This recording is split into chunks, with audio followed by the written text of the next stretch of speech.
ఇక్కడ మనం వచ్చినటువంటిది మహోత్కృష్టమైనటువంటి కార్యానికి.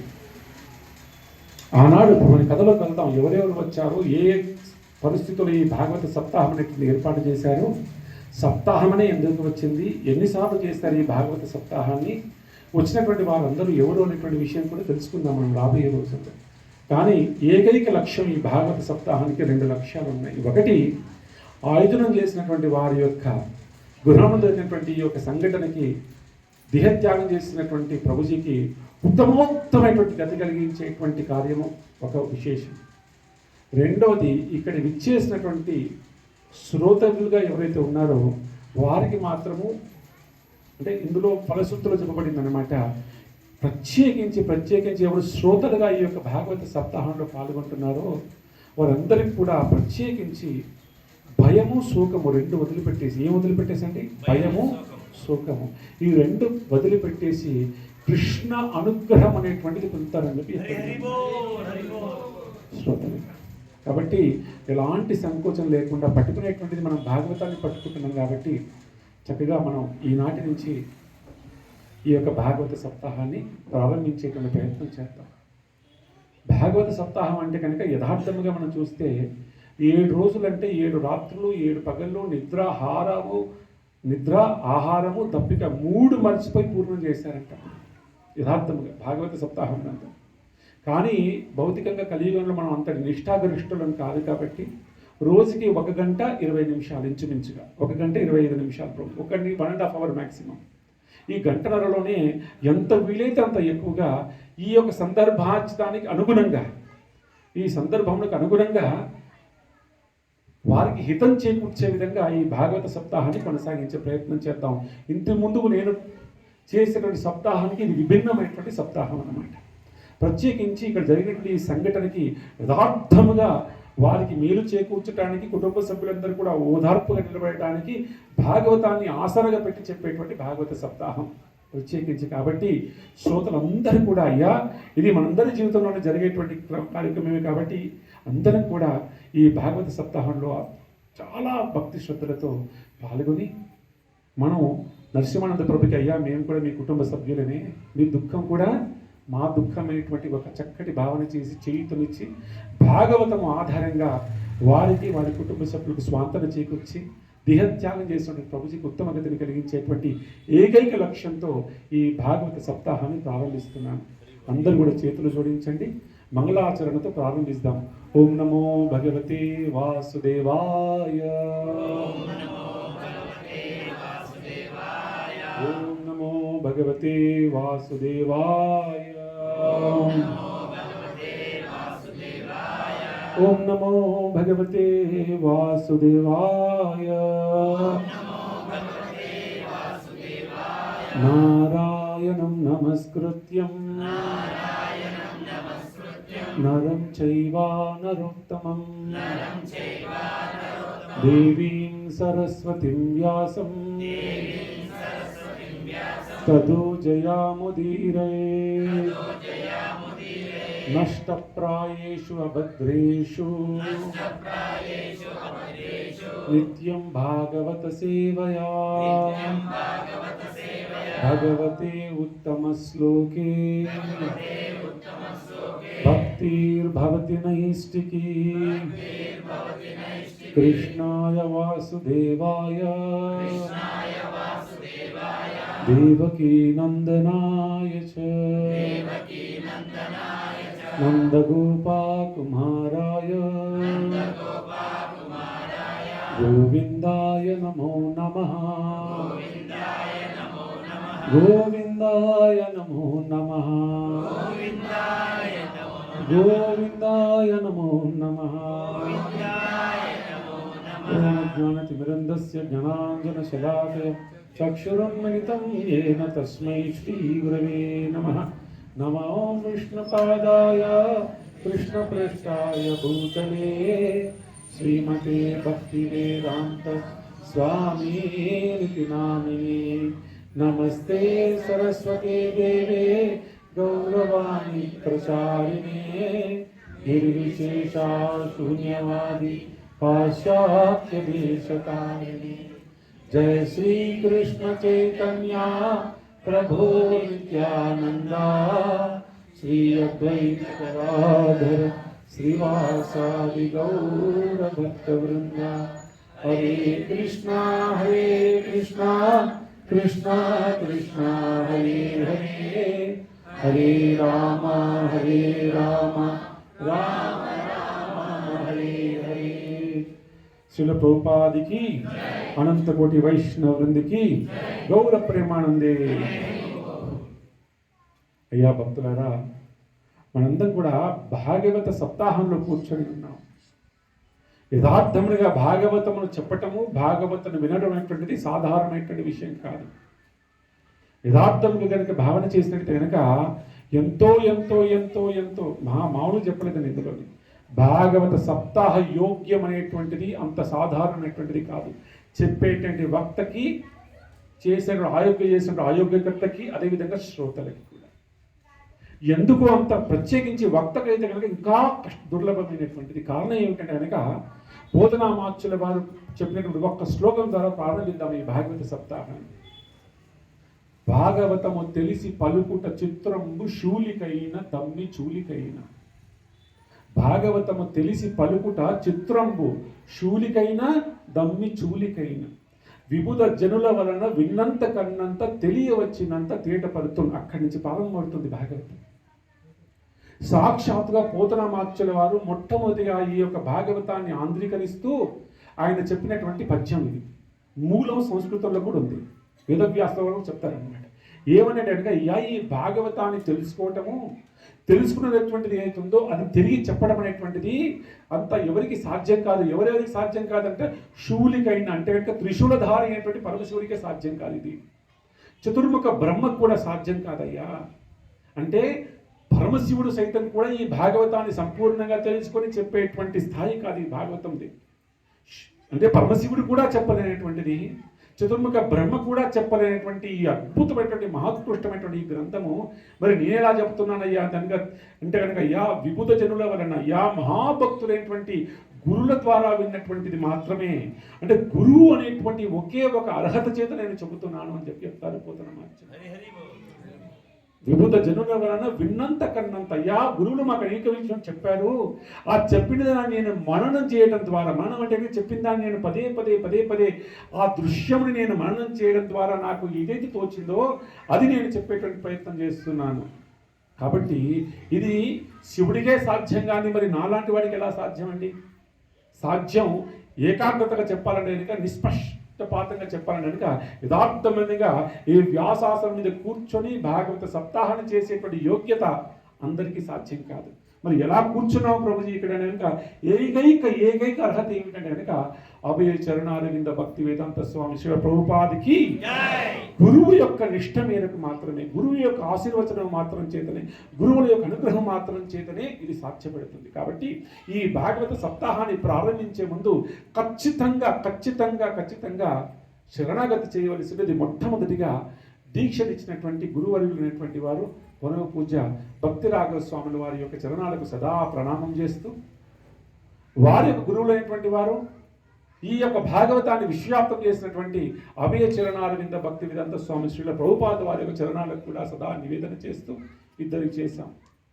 ఒకరు దీక్షించినటువంటి గురువుగారు, రెండు ఈ భాగవతాన్ని పరిచయం చేసినటువంటి ఎవరండి జగద్గురులైనటువంటి వారు ప్రభుపాద వారు. అదేవిధంగా భాగవతంలో నాకు ప్రత్యేకించి వనమాలు నేర్పించినటువంటి శ్రీ రాధా గోవింద్ మహారాజ వారి యొక్క చరణాల యందు సదా నివేదన చేస్తూ, ప్రత్యేకించి ఈ అర్హత ఎలా వచ్చిందయ్యా అని అనగా గౌడీయ వైష్ణవ ఆచార్యుల యొక్క అనుగ్రహం చేత అన్నారు. ఇక్కడ ఏ శబ్దం మాట్లాడినా, ఏ పలుకు మాట్లాడినా సరే ప్రవచనకర్త అనేటువంటి వారు ఒక వాగ్దానం చేయాలంట భాగవతానికి. ఏమిటా వాగ్దానం అనగా సాంప్రదాయబద్ధమైనటువంటి విషయము కాకుండా, సిద్ధాంతపరమైనటువంటి విషయం కాకుండా, సాంప్రదాయంలో గురువులు చెప్పిన మాట కాకుండా ఏ ఒక్క శబ్దము కానీ ఒక అక్షరం కానీ నా చేత పలకకుండా చేయని నేను ప్రార్థించాలి భాగవతాన్ని. అంటే గురువులు చెప్పినది కాకుండా ఒక అక్షరమైనా సరే నేను స్వయంగా ఏది చెప్పకూడదు అనేటువంటి ప్రార్థన చేయవలసిందన్నమాట. కాబట్టి యోగ్యత ఎలా వచ్చింది ఇక్కడ చెప్పడానికంటే అనగా వైష్ణవ ఆచార్యులు అనేటువంటి వారు, అందులోనూ ప్రత్యేకించి రూప గోస్వాముల వారి యొక్క పాదాలకు నమస్కారం చేస్తూ, సనాతన గోస్వాముల వారికి ప్రత్యేకించి వారి పాదాలను ఆశ్రయిస్తూ, విశ్వనాథ చక్రవర్తి ఠాకూర్ చూడండి, ఈ పేర్లు వినడం మాత్రమే చేతనే ధన్యులం అవుతాం మనం అందరం కూడా. విశ్వనాథ చక్రవర్తి ఠాకూర్ల వారి యొక్క పాదాలని ఆశ్రయిస్తూ నమస్కారాలు చేస్తూ, ప్రత్యేకించి ఈ భాగవతానికి మొట్టమొదటి భాష్యాన్ని అందించినటువంటి వారు కాశీక్షేత్ర నివాస అయినటువంటి శ్రీధరుల వారు.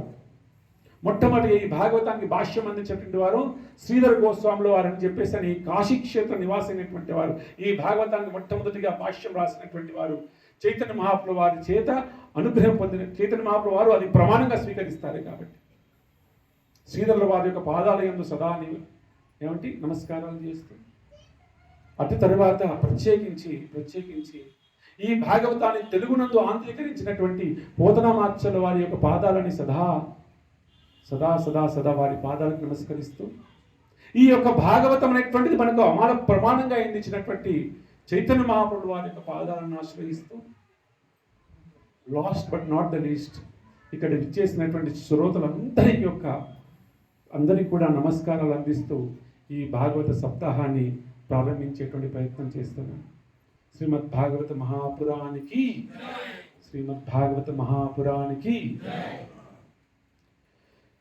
ప్రత్యేకించి ఈ యొక్క భాగవత మహాపురాణముకు ప్రారంభించడానికి కావాల్సింది ముగ్గురు అని చెప్పుకున్నాం. ఒకరు ఆయోజనకర్త, 2 శ్రోత, 3 ప్రవచనకర్త. ఇక్కడ ఈ ఒక్క విషయం తెలుసుకుంటే కనుక 7 రోజులు మనం ఎలా ప్రవర్తించాలో తెలిసే అవకాశం ఉంటుంది. కాబట్టి ముగ్గురిట్లో మొట్టమొదటిగా ఆయోజనం చేసినటువంటి వారి యొక్క అర్హత మంచి ఏమిటంటే కనుక వారి అర్హత ఏమిటంటే కనుక వారు 2 కారణముల చేత ఈ యొక్క ఏర్పాటు చేస్తారంటే, ఒకటి లోక కళ్యాణార్థమై ఉంది, 2 ప్రత్యేకించి వారి యొక్క గృహమునందు ఉండేటువంటి ఏ దోషములైనా కూడా పోగొట్టుకోవడం కోసం చేసేటువంటి ఆయోజనం అన్నమాట. ఇప్పుడు 2వ కోణంలో మనం ఇది ప్రారంభించాం. అయినప్పటికీ కూడా ఇది లోక కళ్యాణార్థమై ఉంటుంది. ఎందుకంటే 2 విధాలుగా భాగవత సప్తాహం పనిచేస్తుంది. అది యోజనకర్తకి వారు చేయవలసినటువంటి ధర్మం ఏమిటంటే కనుక మనకి చక్కగా శాస్త్రం చెప్పారయ్యా, వచ్చినటువంటి వారికి ఏమాత్రం కూడా అసౌకర్యం కలిగించకుండా చూడాలి అని చెప్పారు. ఆయోజనకర్తలైనటువంటి వారు 7 రోజుల పాటు కూడా హరే కృష్ణ మహామంత్రాన్ని మనం ఉపాసన చేస్తాం. కానీ దానితో పాటుగా 12 అక్షరి మంత్రాన్ని వారు సదా మననం చేయాలని చెప్పేసి శాస్త్రంలో చదార్థంగా చెప్పబడింది అన్నమాట. ఓం నమో భగవతే వాసుదేవాయ అనేటువంటి మంత్రాన్ని వారు పదే ఎంత వీలైతే అంత ఎక్కువగా మననం చేయవలసిందని చెప్పారన్నమాట. ఇక శ్రోతలకు ఉండవలసినటువంటి అర్హత ఏమిటండి? అర్హత అంటే కనుక అయ్యా ఇందులో చెప్పారు, శ్రద్ధాపూర్వకంగా ఉండాలన్నారు. ఎలా ఉండాలన్నారు ప్రభుజీ? శ్రద్ధాపూర్వకంగా ఉండాలి అని చెప్పారన్నమాట.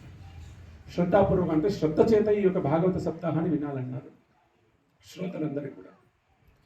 ప్రత్యేకించి ఇంకా వక్త వారికి కూడా నియమాలు చెప్పారు. వక్తకు సంబంధించి కూడా వారు నిరపేక్ష ఉండాలంట. నిరపేక్ష అంటే కనుక ఏది ఆశించకుండా ఈ యొక్క భాగవతాన్ని చెప్పాలన్నారు. ఏమీ ఆశించకుండా ఉండాలన్నారు. పేరు, ప్రఖ్యాత, ధనము, ఫలము ఏదైనా కూడా భగవద్ అనుగ్రహమే. కాబట్టి ప్రత్యేకించి ఈ వక్త చెప్పేటువంటి వారు ఎవరైనా సరే నేను అపేక్షలై ఉండాలి అంటే ఏమాత్రం కూడా ఏది అపేక్షించకుండా వారి భాగవతాన్ని చెప్పాలంట. ఒకటి. రెండవది వారు విష్ణు భక్తులై ఉండాలనేటువంటిది కూడా ఒక నియమం చెప్పారు అన్నమాట. ఇక మూడవది వారు పరంపరాగతంగా ఉండాలని చెప్పేసి చెప్పారనమాట. నాలుగవది నిష్ఠాగరిష్ఠులై ఉండాలి. ప్రత్యేకించి భాగవతం పైన సంపూర్ణమైనటువంటి విశ్వాసం కలిగి ఉన్నటువంటి వారు ఉండాలని చెప్పి విశ్వాసం. ఎవరి మీద విశ్వాసము? భాగవతం పైన సంపూర్ణమైనటువంటి విశ్వాసం ఉండాలి. దాంతో పాటు ఒక అద్భుతమైన శ్లోకం చెప్పారు. ఏమిటంటే విచ్చేసిన శ్రోతలకి వారి యొక్క దేశ కాల మానాలకు అనుగుణంగా చక్కగా వాళ్ళకి చెప్పేటువంటి ప్రయత్నం చేసేటువంటి ఆ శక్తి సామర్థ్యం కలిగి ఉండాలని చెప్పి చెప్పారు. అంత సామర్థ్యాలు యథార్థంగా నాకు లేనప్పటికీ కూడా కేవలం గురువుల యొక్క అనుగ్రహం చేత మాత్రమే ఇది చెప్పేటువంటి ప్రయత్నం చేస్తున్నాను. పూర్వకాలంలో ఇంతకుముందు చెప్పినట్టుగా ఇది 7 రోజుల పాటు సంపూర్ణంగా వినేటువంటి వారు. ఈ భాగవత సప్తాహం అనేటువంటిది ఎందుకంటే ఇది సప్తాహము అయింది, 7 రోజుల పాటు అయ్యింది అంటే కనుక ఈ సప్తాహం అనేటువంటిది పూర్వకాలం నందు కలియుగ ప్రారంభమైనటువంటి 30వ సంవత్సరంలో, ఏ సంవత్సరంలో అండి? 30వ సంవత్సరంలో మొట్టమొదటిగా భాగవత సప్తాహం జరిగిందంట. కలియుగం ప్రారంభమైన మొదటి 30వ సంవత్సరంలో. తరువాత ఒక 200 సంవత్సరాల తరువాత మరొకసారి సప్తాహం జరిగిందంట. ఏ సందర్భంలో ఈ సప్తాహం జరిగిందో ఇన్ డీటెయిల్గా చెప్తాను నేను. ఒక సప్తాహం కలియుగం ప్రారంభమైన 30వ సంవత్సరం జరిగిందన్నారు. ఇక రెండవ సప్తాహం వచ్చేసి 200 సంవత్సరాల తర్వాత, అంటే కలియుగ ప్రారంభమైన 200 సంవత్సరాల తర్వాత మరొక సప్తాహం జరిగినది. 7 రోజుల పాటు ఈ భాగవత సప్తాహం జరిగిందంట. ఇక మూడవ సప్తాహం అనేటువంటిది ఆ తర్వాత 130 సంవత్సరాల తర్వాత మరొకసారి సప్తాహం జరిగిందన్నమాట. ఈ కలియుగ చరిత్రలో మొట్టమొదటిగా ఈ 3 సప్తాహాలు అనేటువంటివి చాలా విశేషమైనటువంటి సప్తాహాలు. భాగవత సప్తాహాలు 3 సార్లు జరిగాయి అన్నమాట. 30 సంవత్సరముల పాటు 30వ సంవత్సరం నందు, 200 సంవత్సరం నందు, ఆ తదంతర కాలం నందు 130 సంవత్సరముల తర్వాత 3 సార్లు ఈ భాగవత సప్తాహం అనేటువంటిది నిర్వహించబడింది. ఈ నిర్వహించబడినటువంటి ఈ యొక్క సప్తాహం ఏదైతే ఉన్నదో ఇది ఎక్కడి నుంచి ప్రారంభించాలని, మరి భాగవత సప్తాహం ప్రారంభించాలంటే కనుక పెద్దలు మనకి ఒక విశేషమైనటువంటి సాంప్రదాయాన్ని మనకు అందించారు.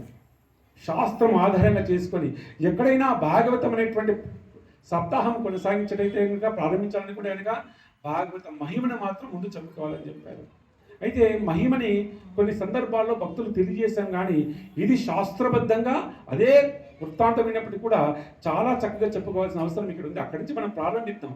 రాబోయే రోజుల్లో అత్యద్భుతమైనటువంటి వృత్తాంతాలు, మన దుఃఖానికి కారణమైనటువంటివి, మన శోకమైనటువంటిది పోవటానికి, దుఃఖము, భయము, శోకమైనటువంటి మన హృదయంలోంచి తీసివేయడానికి కావాల్సినటువంటి అద్భుతమైనటువంటి వృత్తాంతములు కూడా మనం చర్చించుకునేటువంటి ప్రయత్నం చేద్దాం. ప్రత్యేకించి పురంజనోపాఖ్యానము, చిత్రకేతు మహారాజు యొక్క ఉపాఖ్యానము, జడభర్తుడి యొక్క ఉపాఖ్యానము, ఇలా అద్భుతమైనటువంటి, అంటే మన దుఃఖానికి కారణభూతమైనటువంటి ఆ దుఃఖాన్ని తీసివేయగలిగినటువంటి వృత్తాంతాలను మనం చెప్పుకునేటువంటి ప్రయత్నం చేద్దాం ఈ 7 రోజుల పాటు కూడా.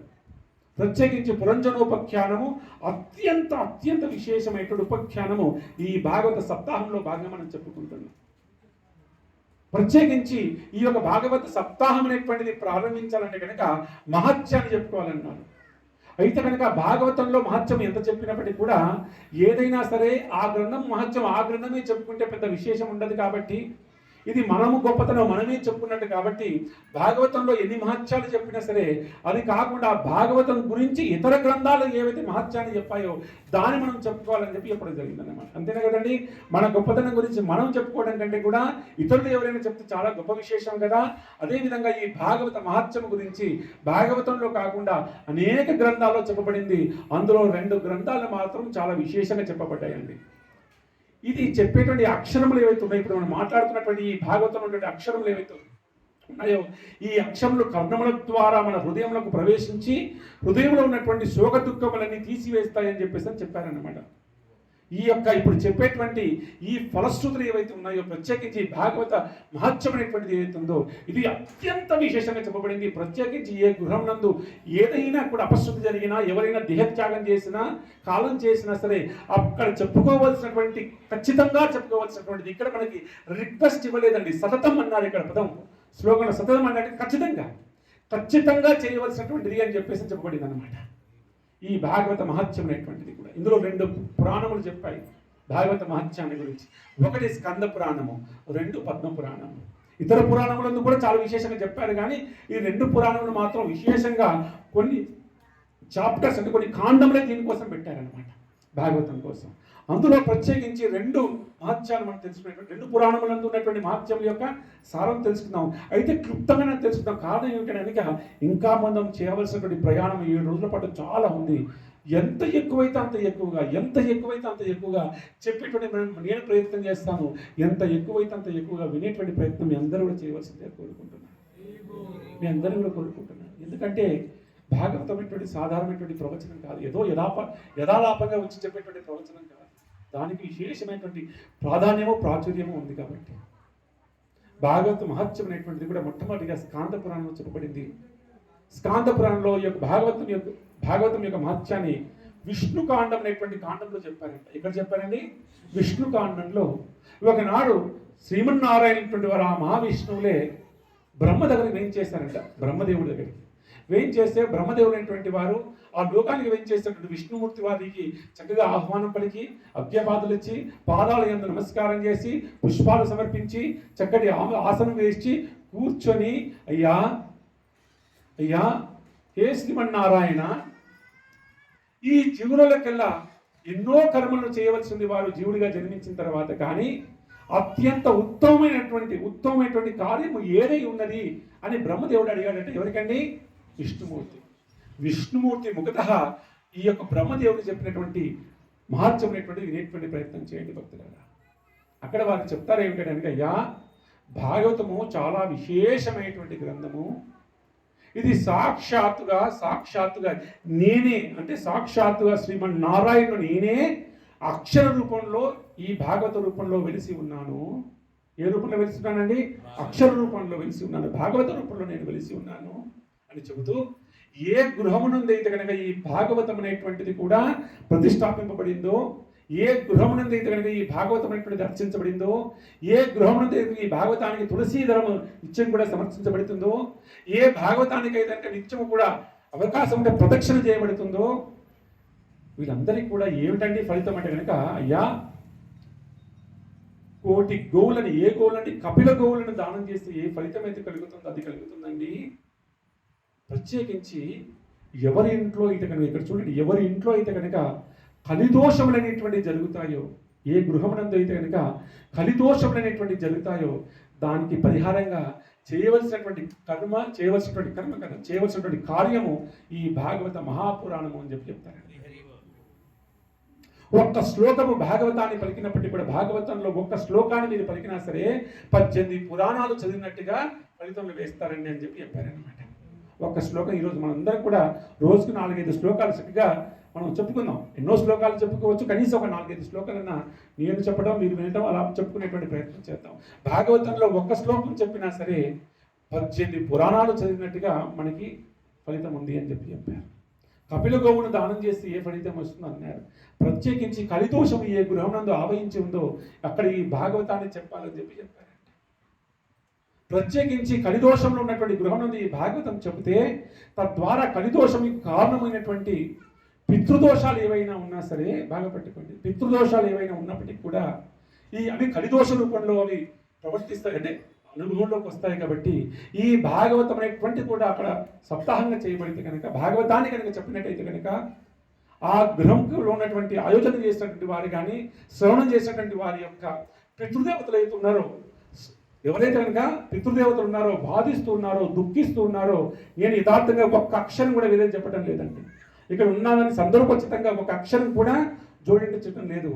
వారి యొక్క ఆనందం కొరకు, వారి యొక్క ప్రీతి కొరకు వారికి పాలు, పెరుగు, తేనె, పట్టు వస్త్రాలు సమర్పిస్తుంది ఈ భాగవతం ఇక్కడ పఠనం చేయడం ద్వారా అని చెప్పండి. అందుకే ఇది ఈ యొక్క సప్తాహం అనేటువంటి ఏర్పాటు చేయడం జరిగింది. ఇంకా ఏం చెప్తాడయ్యా, ఈ భాగవతం అనేటువంటిది కూడా మోక్షపురుల యొక్క స్థానమై ఉంటుంది. ఇక్కడ అన్నీ అనుకుంటున్నా, అయ్యో ఈ గృహంలో జరిగింది కదా, ఇంకా 11 రోజులు కాలేదు కదా అనుకోకండి. ఇక్కడ భాగవత సప్తాహం చేస్తున్నాడు కనుక సప్త మోక్ష నగరంలో అనేటువంటి ఉన్నాయి. కాశీ, గయా, మథుర, శ్రీరంగం ఇత్యాది 7 పట్టణాలు అయితే మోక్షపురులు అని చెప్తామో, మనం ఈ మోక్షపురులు ఇక్కడే నివాసం ఉంటాయి అని చెప్తున్నారు. భగవంతుడైనటువంటి వాడు దేవతలను తీసుకొని వస్తారంట. కృష్ణ భగవానుడు భాగవత సప్తాహం నిర్వర్తించే కనుక వారు ఒకరే రారంట, దేవతలందరూ కూడా తీసుకొని ఈ ప్రదేశానికి వచ్చి చక్కగా ఆశీనులై ఉంటారని చెప్పారనమాట. ఈ యొక్క అన్ని చెబుతూ ఒక అద్భుతమైనటువంటి వృత్తాంతం చెప్తారు.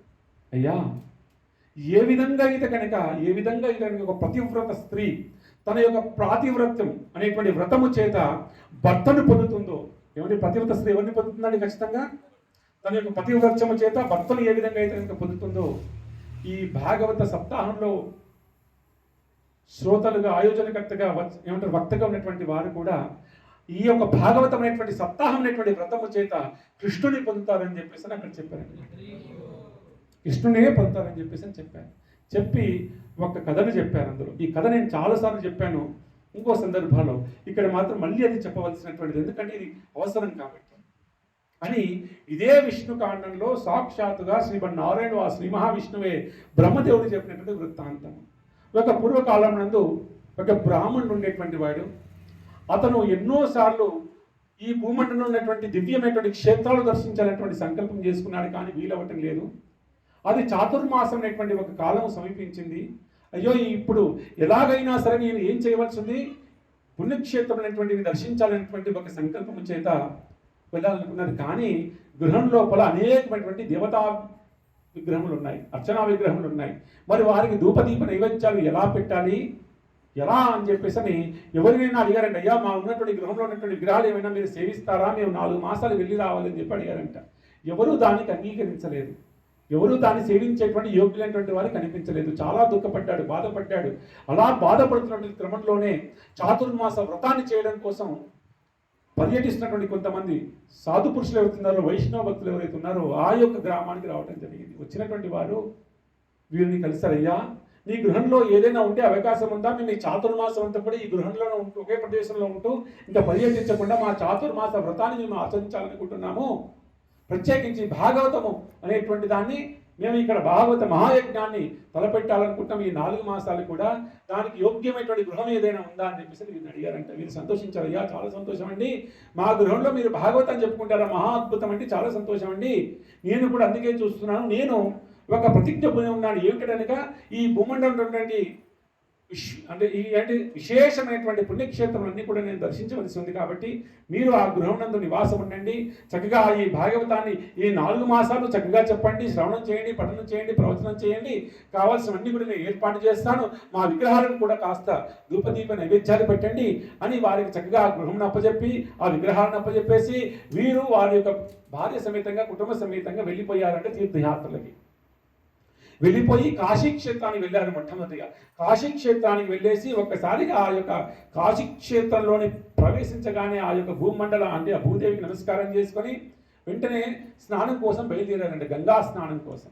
గంగా స్నానం కోసం బయలుదేరడానికి కథ చెబుతున్నటువంటి వారు శ్రీమన్నారాయణులు అండి, సాధారణటువంటి వారు కాదండి, బ్రహ్మదేవుడు చెప్తున్నటువంటి వృత్తాంతం. ఇందులో మనకు లాజికల్ కనిపించకపోవచ్చు, కానీ తర్వాత చెప్పేటువంటి మూలంలో సిద్ధాంతం మనకు అర్థమవుతుంది. కాబట్టి ఈ బ్రాహ్మణోత్తమైనటువంటి వాడు కాశీక్షేత్రంలో బయలుదేరి గంగా నదిలోకి ప్రవేశించాడు. ఘాట్లోంచి కిందికి దిగాడంట. దిగ్గానే అందరు కూడా స్నానం ఆచరిస్తుంది కనిపిస్తుంది. కానీ ఎప్పుడైతే ఆ గంగాదేవికి నమస్కారం చేసుకొని పాదాలు అందులో పెట్టేటువంటి అంటే అందులో దిగే క్రమం లోపల అంతా కూడా ఎండిపోయిందంట గంగా నది. అదేమిటండి నాకు గంగ కనిపించడం లేదేమిటి, గంగా స్నానం లేకపోతే కనుక కాశీ విశ్వనాథుని యొక్క దర్శనం లేదు, అన్నపూర్ణాదేవి యొక్క విశాలాక్షి యొక్క అమ్మవారి యొక్క దర్శనం కలగదు కదా, మరి ఏ విధంగా ఇలా జరుగుతుందని చెప్పేసి అని మరొకసారి ఆయన ఆశ్చర్యపోయాడు. మరొకసారి తన యొక్క ఇష్టదేవతలందరినీ కూడా తలుచుకొని, తన పూర్వీకులను తలుచుకొని, ఇష్టదేవతను తలుచుకొని, గ్రామదేవతను తలుచుకొని, అందరినీ తలుచుకొని మరొకసారి గంగలోకి పాదాలు పెట్టే ప్రయత్నం చేశాడు. బయటికి వస్తే నిండుగా కనిపిస్తుందంట, అడుగు వేస్తే కనుక ఎండిపోయి ఉంటుందంట. ఇక తనకి ఏమి కనిపించలేదు. అయ్యా దీనికి ఏమిటి మరి ఇలా జరుగుతుంది, ఏమిటి దీనికి ఏదైనా పరిస్థితి ఉందా, నేను అపరాధం చేసి ఉన్నానా, దీనికి ఏమిటండి అని చెప్పేసి అని వారు చాలా ఆశ్చర్యపోయి దీనికి ఉపాయం ఏమైనా చెప్పాలని చెప్పేసి అని అక్కడ ఉన్నటువంటి సాధు పురుషులందరూ అడిగానంట. అడిగితే కనుక ఒక ఆయన మాత్రం చెప్పారు, అయ్యా ఈ యొక్క గంగానది ఆవల తీరంలో ఉన్నటువంటి ఒక మహా సాధు పురుషులు ఉన్నారు, వైష్ణవ భక్తులు ఉన్నారు, ఒకసారి వారి వద్దకు వెళ్ళండి, మీకు ఏదైనా ఉపాయం చెప్తారేమో అని చెప్పేసి వారు చెప్పారంట. అలా వీరు ప్రయాణం చేసి వారి దగ్గరికి వెళ్ళి వారి పాదాలు నమస్కరించి అర్ఘ్యపాదాలు ఇచ్చి నమస్కారం చేసుకొని పాదల యందు ఆశ్రయిస్తూ జరిగినటువంటి విషయం చెప్పారంట. త్రికాలజ్ఞులైనటువంటి ఆ యొక్క గురువులైనటువంటి వారు, వైష్ణవ భక్తులైనటువంటి వారు, ఋషులు ఏం చెప్పారంటే, అయ్యా నీవు ఏ గృహంలో అయితే కనుక భాగవతం అనేటువంటిది మహాయజ్ఞం నిర్వహించబడుతుంటే కనుక అది వదిలివేసి ఈ భూమి ఉన్నటువంటి పుణ్యక్షేత్రాలు దర్శించడం కోసం నువ్వు వచ్చావే, కానీ ఏ క్షేత్రం ఉన్నటువంటి ఈ యొక్క ప్రతి క్షేత్రము ప్రతి నది అంటే కనుక అది యొక్క పర్సనాలిటీ అన్నమాట, అది ఒక స్వరూపమై ఉన్నది. ఆ స్వరూపంలో ఉన్నటువంటి వారందరికీ కూడా ఎక్కడ భాగవత సప్తాహం జరుగుతుందో, ఎక్కడ భాగవతం చర్చించబడుతుందో చెప్పబడుతుందో అక్కడే నివాసం ఉంటారయ్యా. నీ గృహమునందు కూడా సమస్తమైనటువంటి పుణ్యక్షేత్రం నివాసం ఉన్నప్పుడు అది వదిలిపెట్టి ఇక్కడ రావడం అనేటువంటిది ఏమిటయ్యా అని చెప్పేసి తెలియజేస్తారంట. వెంటనే ఆ తప్పులు తెలుసుకొని ఆ గురువుని నమస్కారం చేసుకొని వెంటనే వారు నమస్కారం చేసుకొని తిరిగి భాగవతం వారి గృహానికి వెళ్ళేసి ఈ భాగవతంలో చక్కగా వారు ఆ చాతుర్మాసం అంతా కూడా భాగవతంలో కూర్చొని తద్వారా వారు శాంతను పొందినట్టుగా ఈ వృత్తాంతాన్ని ఎవరు చెప్పారండి? శ్రీమన్నారాయణుల వారు ఎవరు చెప్పారండి? బ్రహ్మదేవుడు చెప్పారంట. ఇది స్కాందపురంలో చెప్పినటువంటి విశేషమైనటువంటి వృత్తాంతం. ఇక పద్మపురాణంలోకి వెళ్ళేటువంటి ప్రయత్నం చేద్దాం. పద్మపురాణంలో కూడా మహా అద్భుతంగా ఈ యొక్క భాగవత మహాపురాణం గురించి చెప్పబడింది అనమాట. ఎప్పుడైతే కనుక ఈ యొక్క మహాపురాణం అనేటువంటిది చెప్పేటువంటి క్రమం లోపల మొట్టమొదటి మనందరికీ కూడా తెలుసు, సుఖయోగేంద్రుల వారు పరీక్షితుడికి ఈ యొక్క ఈ భాగవతం చెప్పాలనేటువంటి సంకల్పం చేసుకొని గంగానది తీర ప్రాంతంలో అన్ని ఏర్పాట్లు చేస్తుంటే ఋషులందరూ తెలిసిపోయిందంట. అందరూ తెలిసిపోయి ఏమిటంటే, పరీక్షిత్ మహారాజు 7 రోజుల్లో మరణిస్తాడు, తక్షకుడు అనేటువంటి సర్పం కాడు చేత అనేటువంటి ఏ విషయమే తెలిసిందో ఎప్పుడు ఈ పరీక్షిత్ మహారాజు అనేటువంటి వాడు సమస్తమైనటువంటి భార్యా పిల్లలందరి రాజ్యం అంతా కూడా త్యజించేసి శ్వేత వస్త్రములు ధారణ చేసి పాయోపవేశం చేసేటువంటి సంకల్పము చేత గంగానది తీరానికి చేరారు. అక్కడ ఋషులు యోగులు అందరూ కూడా వచ్చి ఉన్నారు. ఈ వార్త దేవతలకు తెలిసిందంట. ఎవరు తెలిసిందండి? దేవతలకు తెలిసిందంట. వెంటనే దేవతలందరూ కూడా అనుకున్నారంట, యా భాగవతం చెప్పబడుతుందా? ఓహో అద్భుతం, మహా అద్భుతము. ఈ భాగవతము తీసుకొని వద్దామని చెప్పేసి దేవతలందరినీ కూడా తీసుకొని ఇంద్రుడు, ఎవరంటే ఆయన ఇంద్రుడు, దేవతలకి రాజు అయినటువంటి ఇంద్రుడు దేవతలందరినీ కూడా తీసుకొని ఒక చక్కటి కమండలంలో ఒక చక్కటి భాండము అంటే కనుక ఒక చక్కటి పాత్రను తీసుకొని ఆ పాత్రలో స్వర్గంలో ఉన్నటువంటి విశేషమైనటువంటి అమృతాన్ని పోసుకొని ఆ పాత్రను తీసుకొని వచ్చారంట ఈ ప్రదేశంలో. వచ్చి ఒకసారి కూడా సుఖమహర్షికి నమస్కారం చేసుకొని ఇంద్రుడు అడుగుతున్నాడంట, అయ్యా ఏ సుఖమునేంద్ర, ఏ సుఖమహర్షి, ఈ భాగవతము మీరు చెప్పడానికి సంకల్పం చేస్తున్నారు కదా, ఎందుకు మీరు సంకల్పం చేశారు అంటే కనుక 7 రోజుల్లో మరణించబోతున్నాడు ఎవరు? పరీక్షిత్ మహారాజు.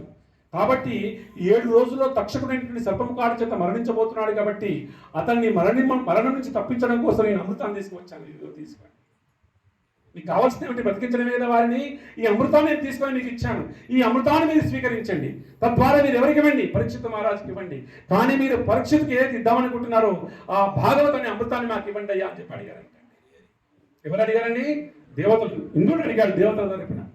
అడిగితే ఒక చిరుమందహాసం చేశాడంట సుఖయోగేంద్రుల వారు చేసి, అయ్యా ఎక్కడ అనంత విలువ కలిగినటువంటి ఒక వజ్రం ఎక్కడ, గాజు పెంకలు ఎక్కడయ్యా, అనంతమైనటువంటి వైభవం కలిగినటువంటి ఒక వజ్రముతో సమానమైనటువంటిది భాగవతం అయితే కనుక నీ స్వర్గంలో దొరికేటువంటి అమృతము ఒక గాజు పెంక లాంటిదయ్యా.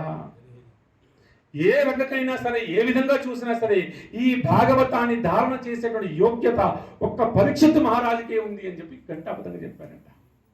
ఇది యోగ్యం చేసేవారు, స్వీకరించేవారు, శ్రోతగా ఉండేటువంటి వారు, వక్తగా ఉండేటువంటి వారు ఎవరయ్యా యోగ్యత అంటే కనుక అయ్యా 7 రోజుల్లో మరణం సంభవించబడుతుందో అతనికి మాత్రమే యోగ్యం ఉంది. ఎందుకుందో మనం ముందు రోజుల్లో చెప్పుకుందాం, మనం రాబోయే రోజుల్లో ఎందుకు ఆ యోగ్యత కలిగినటువంటి విషయాన్ని. ఈ 7 రోజుల్లో భాగవతం అనేటువంటి ఈ యొక్క ధారణ చేసేటువంటి యోగ్యత పరీక్షిత్ మహారాజుకే ఉంది.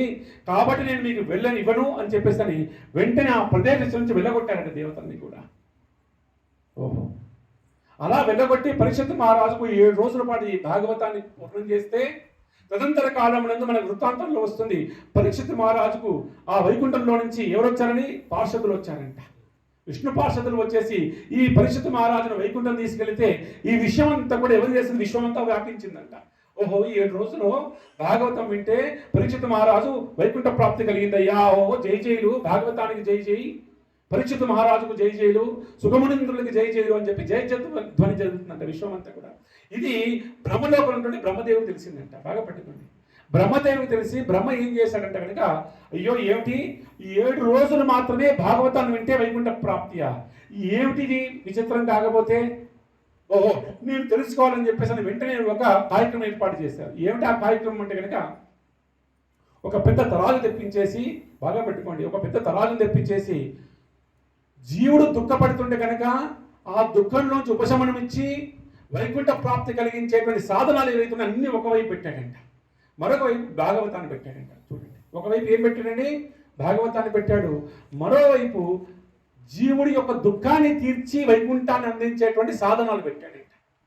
ఉదాహరణకి వేదాధ్యయనము, బ్రహ్మసూత్రముల అధ్యయనము, పురాణాధ్యయనము, స్వాధ్యాయనము, వేద పఠనము, ఉపనిషత్ పఠనము, దానము, పుణ్యక్షేత్ర దర్శనము, ఒక్కొక్కటి ఒక్కొక్క మార్గం ఉంది కదా.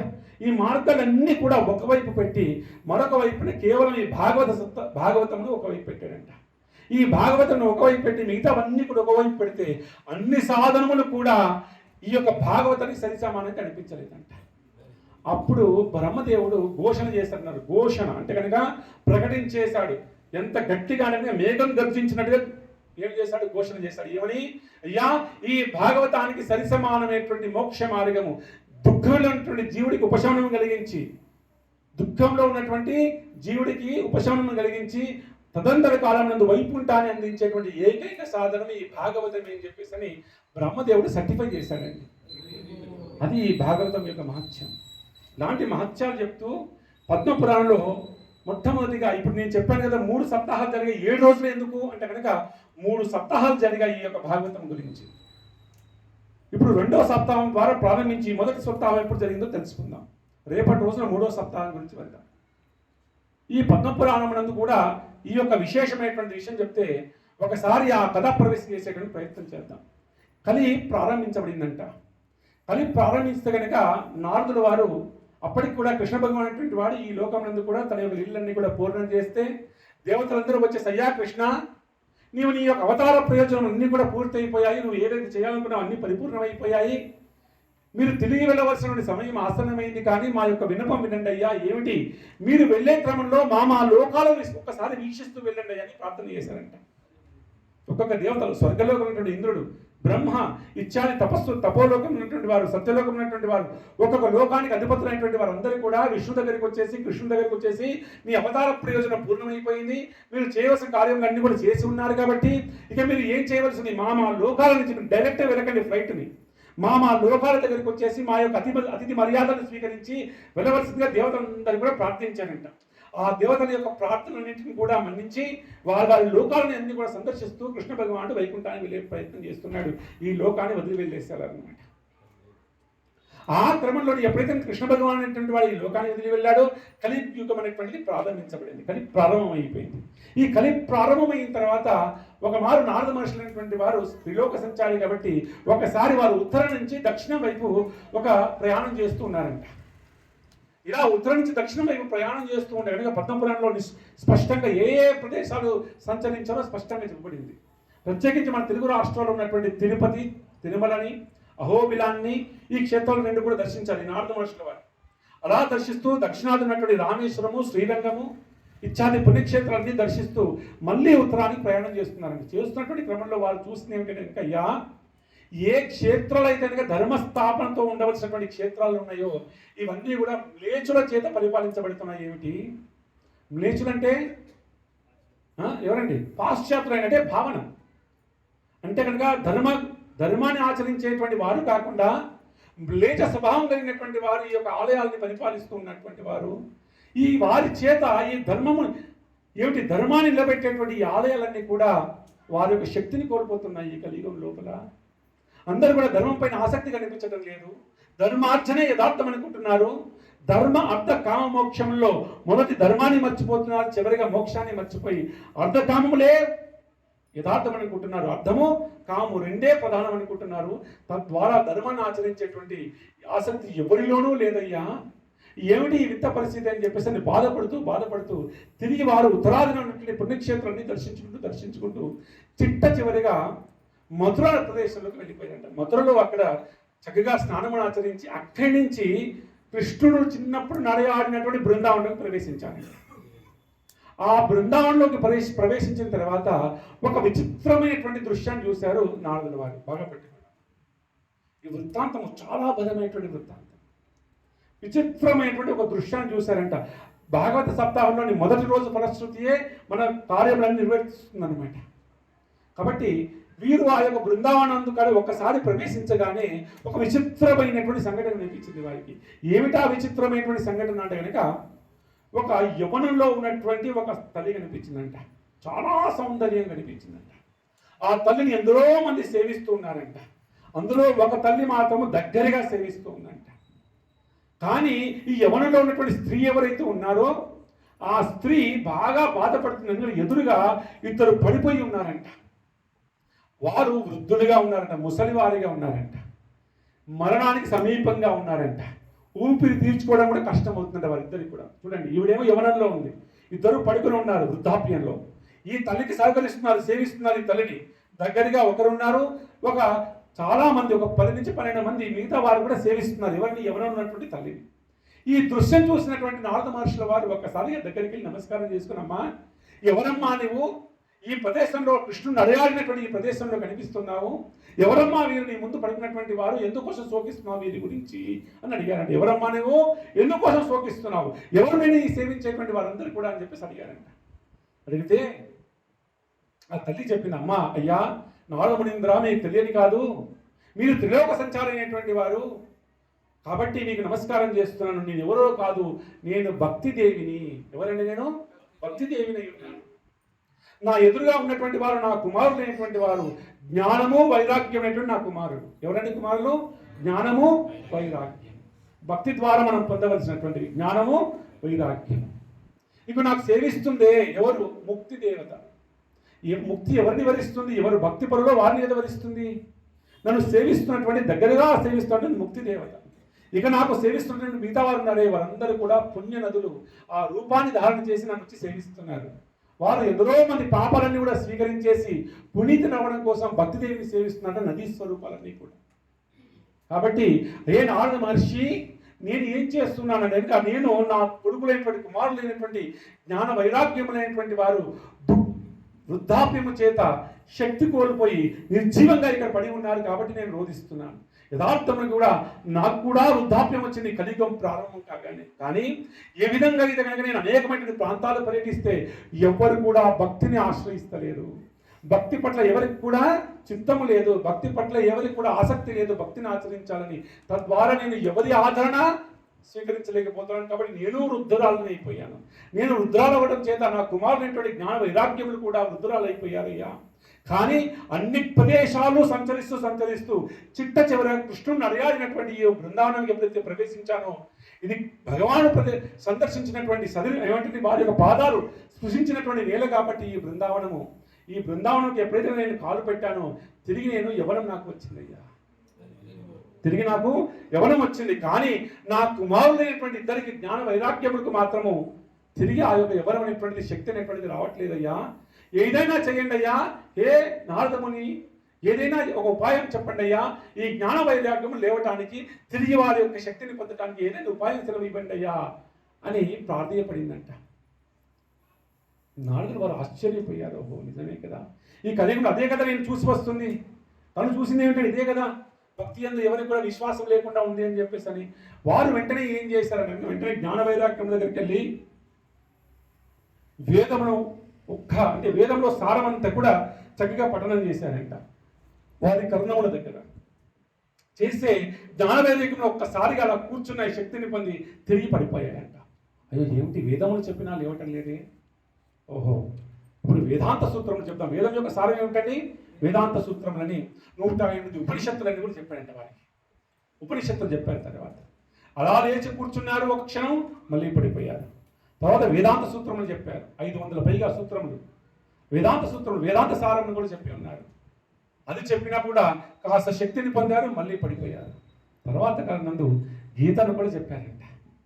గీతను చెబితే కొంత సమయం చక్కగా కూర్చున్నారు, తిరిగి మళ్ళీ పడిపోయారంట. అప్పుడు అర్థమైంది నారద మునీంద్రుల వారికి, అయ్యా ఏ సాధన ఏదంటే జ్ఞాన వైరాగ్యంలోకి శక్తిని ఇవ్వాలో ఈ సాధనాలు ఎవి కూడా శక్తిని కోల్పోయి కలియుగం లోపల.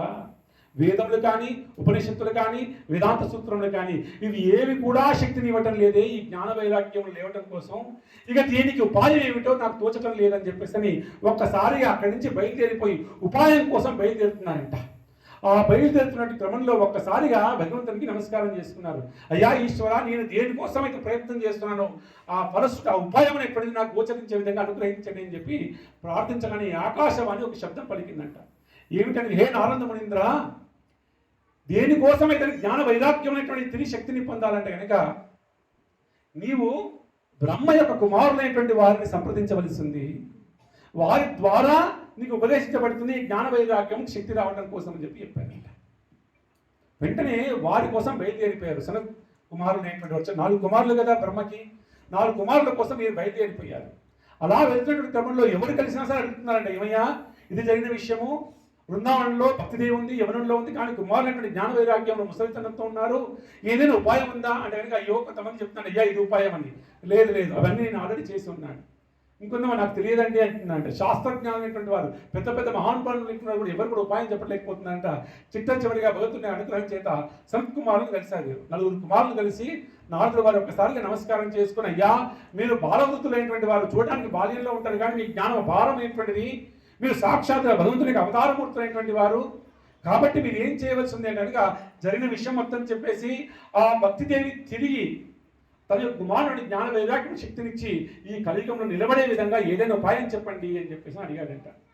ఉపాయం చెప్పమని అడిగితే కనుక సనత్కుమారులైనటువంటి వారు, ఏమయ్యా నారద మునీంద్ర, నీకు తెలియంది కాదు, ఈ కలి ప్రారంభించబడింది. ఏం ప్రారంభించబడింది? ఈ కలి ప్రారంభించబడింది. కాబట్టి ఈ కలియుగం లోపల జ్ఞాన వైరాగ్యం అనేటువంటి వారికి కూడా శక్తిని ఇవ్వాలనేదిగా ఏకైక మార్గము నీవు జ్ఞానయజ్ఞము చేయవలసి ఉన్నది అని చెప్పి చెప్పారట. ఏ యజ్ఞం ఏమన్నారండి? జ్ఞానయజ్ఞము చేయవలసింది. ఏమిటండి జ్ఞానయజ్ఞం అనేదిగా సమస్తమైనటువంటి పురాణముల యందు శాస్త్రం యొక్క సారమైనటువంటి భాగవతంని సప్తాహ రూపంలో మీరు ఏర్పాటు చేయండి అని చెప్పి చెప్పారట. ఓహో, ఇది జ్ఞాన వైరాగ్యములను సప్తాహం అనేటువంటిది ఏర్పాటు చేసి, ఆ జ్ఞాన వైరాగ్యములతో పాటు భక్తి దేవుని కూడా ఇక్కడ ఆహ్వానించేసి, సమస్తమైనటువంటి దేవతా ఋషులందరినీ కూడా ఆహ్వానించేసి, ఈ భాగవతాన్ని 7 రోజుల పాటు మీరు చేసేటువంటి ప్రయత్నం చేయండి. సప్తాహ రూపంలో. ఏ రూపంలో అండి? సో 7 రోజుల పాటు ఈ భాగవతాన్ని పూర్ణం చేయండి.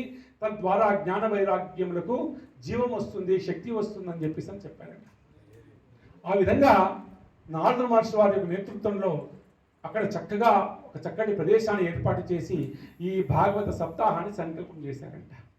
ఈ భాగవతాన్ని సంకల్పం చేస్తున్నటువంటి క్రమంలోనే వారికి అనిపించింది ఏమిటంటే, సనత్కుమారులకి, అయ్యా మీరు భాగవతాన్ని ఏర్పాటు చేయమని అంటున్నారు కానీ నారద మునీశ్వరుడు వారు అడుగుతున్నారంట, ఇంతకు పూర్వం ఎవరైనా చేశారా ఈ సప్తాహాన్ని? ఏదైనా మనం చేయాలనే ఏదో ఒక ప్రమాణం ఉండాలి కదా. ఇంతకు ముందు ఎవరైనా చేసి ఉన్నారా ఈ సప్తాహాన్ని? అది ఏమైనా ఉదాహరణ ఉంటే చెప్పండి అని చెప్పి అడిగారట. ప్రాధేయపడ్డారట. ఎవరండి? నారద వారు. ఎవరిని ప్రాధేయపడ్డారు? సనత్కుమారులని. అప్పుడు సనత్కుమారులు మహా అద్భుతమైనటువంటి విశేషమైనటువంటి ఒక వృత్తాంతాన్ని చెప్పారు. ఈనాడు మనందరం కూడా విశేషంగా రాజు ప్రభుకి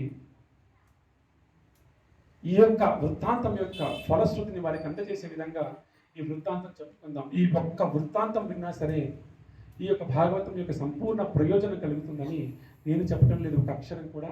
ఇది పద్మపురాణంలోనే చెప్పబడింది అన్నమాట. ఈ యొక్క వృత్తాంతాన్ని ఎవరు చెప్తున్నారండి? ఎవరు చెప్తున్నారు? సనత్కుమారులు. ఎవరు చెప్తున్నారు? నారద వారు చెప్తున్నారంట. అయ్యా నారద, కలియుగం ప్రారంభమైనటువంటి 30వ సంవత్సరం జరిగిందండి ఈ సంఘటన అని చెప్తున్నారు. ఇప్పుడు నారదుల వారు చేసినటువంటి ఈ యొక్క సందర్భము 200 సంవత్సరాల తర్వాత అనమాట. కలియుగం ప్రారంభమైన 200th ఇయర్ అనమాట. 200 సంవత్సరాల సమయం జరుగుతుంది. ఇప్పుడు ఈ సమయం లోపల అయ్యా కలియుగం ప్రారంభమైనటువంటి 30వ సంవత్సరంలో ఒక సంఘటన జరిగిందయ్యా. ఆ సంఘటన నీకు తెలియజేస్తాను. ఈ సంఘటన యొక్క ఆ యొక్క ఉపాఖ్యానం ఏతుందో ఇది గోకర్ణ ఉపాఖ్యానం అని చెప్పేసి దీనికి పేరయ్యా అని చెప్పి చెప్పారు. ఏ ఉపాఖ్యానం అండి?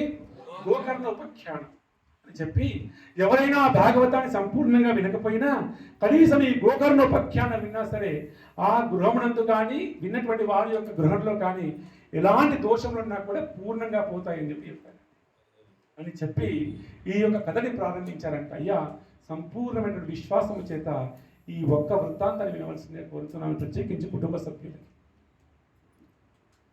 ఇది సనత్కుమారులు ప్రారంభించాలి ఈ వృత్తాంతాన్ని. పూర్వకాలం నందు దక్షిణ భారతదేశం లోపల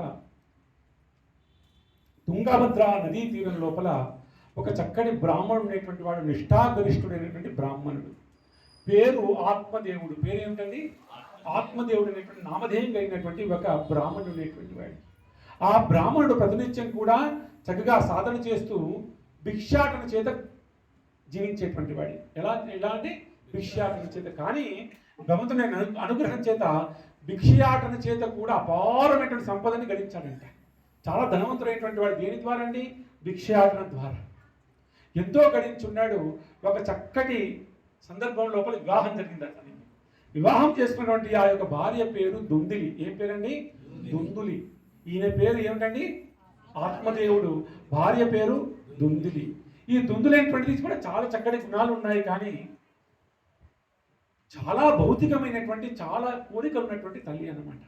కాస్త ధర్మాన్ని అంత సంపూర్ణంగా ఆచరించేటువంటి తల్లి కాదు. ఇద్దరికి వివాహం అయ్యింది. వివాహం అయిన తర్వాత చాలా చక్కగా జీవితం నడుస్తుంది. ఇంకా అనంతమైనటువంటి సంపద కూడా వచ్చిందంట. వచ్చిన తర్వాత మరి ఏదైనా కూడా ఒక జీవుడికి ఎప్పుడు పరిపూర్ణమైనటువంటి సంతాన యోగ్యం ఉండే ఫలం కదా. కాబట్టి కానీ వారి గృహంలో సంతాన యోగ్యం కలగలేదు వివాహం అయిన తర్వాత. అయ్యో ఏమిటి మాకు సంతానం కలగటం లేదే అని చెప్పేసి అని ఆ తదంతర కాలంలో గోవును తెచ్చుకున్నాడంట ఇంటికి. గోవును తెచ్చుకుంటే ఆ గోవు కూడా ఒక దూడ కొట్టడం లేదంట. ఒక ఇంట్లో జామ చెట్టుకు ఏమిటండి విత్తనం వేస్తారంట.